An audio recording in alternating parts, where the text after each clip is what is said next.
नमस्कार, आप देख रहे हैं डॉक्टर साहिब आपके साथ मैं हूं मुस्कान। दर्शकों, आज के इस एपिसोड में हम बात करेंगे मेनोपॉज के बारे में।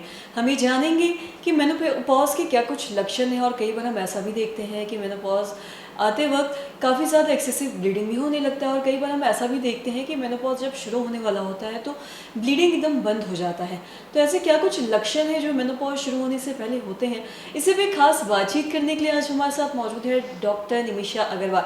दर्शकों, आपको बता दें कि बिहार की जानी मानी गायनिकोलॉजिस्ट है, और साथ ही साथ ये एक्स असिस्टेंट प्रोफेसर हैं एम्स दिल्ली की। मैम नमस्कार, बहुत बहुत स्वागत है आपका। नमस्कार मैम, मैं आपसे जानना चाहूँगी, जब मेनोपॉज शुरू होता है तो काफ़ी कुछ लक्षण देखा जाता है। कई बार एक्सेसिव ब्लीडिंग देखा जाता है, तो कई बार ब्लीडिंग एकदम ही बंद हो जाता है, या फिर 2-3 महीने पे पीरियड्स आता है। मैं आपसे जानना चाहूँगी ऐसे क्या कुछ लक्षण है जिससे हमारे जो दर्शक है वो ये समझ पाए कि ये इसके मेनोपॉज के लक्षण है। मेनोपॉज एक अब्रप्ट फिनोमेना नहीं है, यह स्लोली 1-2 साल में आता है, जिसका एक टर्म दिया गया है क्लाइमैट्रिक मेनोपॉजल ट्रांजिशन। इस ट्रांजिशन के दौरान हार्मोन्स औरत के फीमेल्स के घटने लगते हैं और माहवारी काफ़ी इरेगुलर हो जाती है। एक तरफ तो या तो किसी को तुरंत से महीना रुक जाएगा, लेकिन मोस्ट कॉमन यही होता है कि वह धीरे धीरे इरेगुलर होता है। कभी 3 महीने होगा, नहीं होगा, और कभी किन्हीं को बहुत ब्लीडिंग होती है। इसमें यह एक बहुत ज़रूरी जानने की आवश्यकता है कि अगर किसी को बहुत ज़्यादा ब्लीडिंग हो रही है और उनका पेरीमेनोपॉजल एज ग्रुप है, तो उनको अवश्य डॉक्टर के पास दिखाना चाहिए, ताकि अगर कोई प्री कैंसर जैसा कुछ है जो यह लक्षण है तो वह पकड़ पाए। बाकी और अन्य लक्षण हैं मेनोपॉज के, यानी खूब गर्मी लगना, हॉट फ्लैशेस आना, पसीने बहुत आना, नींद कम होना या लिबिडो। काफ़ी सारी समस्याओं से महिलाएं जूझती हैं, स्पेशली इस मेनोपॉजल ट्रांजिशन के समय में, जिस समय उन्हें चिकित्सक की बहुत ही ज़रूरत होती है ताकि वो उनसे ना सफ़र करें।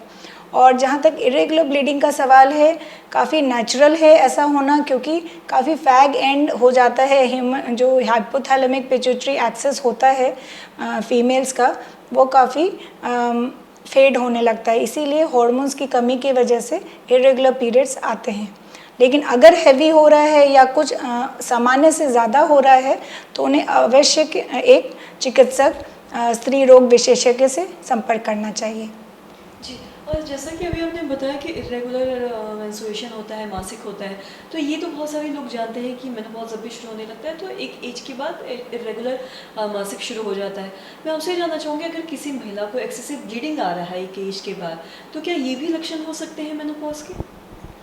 एक्सेसिव ब्लीडिंग होना एक मेनोपॉज का सिम्टम नहीं है, हाँ, लेकिन अगर उसे हम सामान्य मानकर छोड़ना चाह रहे हैं तो हमें ज़रूर उनका जांच पड़ताल, इन्वेस्टिगेशन, इलाज कराना चाहिए।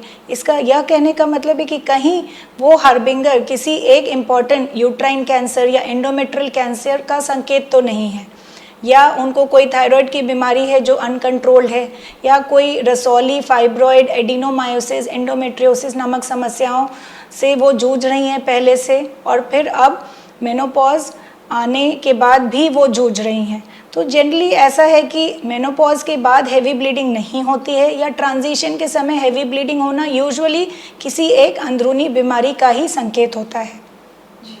मैम, बहुत बहुत शुक्रिया ये तमाम जानकारी देने के लिए। तो आशा करते हैं दर्शकों कि आप ये समझ पाए होंगे कि मेनोपॉज के क्या कुछ लक्षण हैं। और जैसा कि मैम ने बताया कि इरेगुलर मासिक देखा जाता है कि महिलाओं में ऐसा अक्सर होता है, और साथ ही साथ दूसरी तरफ अगर किसी को एक्सेसिव ब्लीडिंग हो रहा है तो ये भी किस कारण से हो रहा है आप ये समझ पाए होंगे। तो आशा करते हैं दर्शकों ये जो तमाम जानकारी है आपके लिए लाभदायक रही हो। तो आज की इस वीडियो में इतना ही। अगर आपने अब तक हमारे चैनल को सब्सक्राइब नहीं किया तो तुरंत कर लिए, साथ ही हमारे फेसबुक पेज को लाइक करें। जो देखने के लिए आपका धन्यवाद।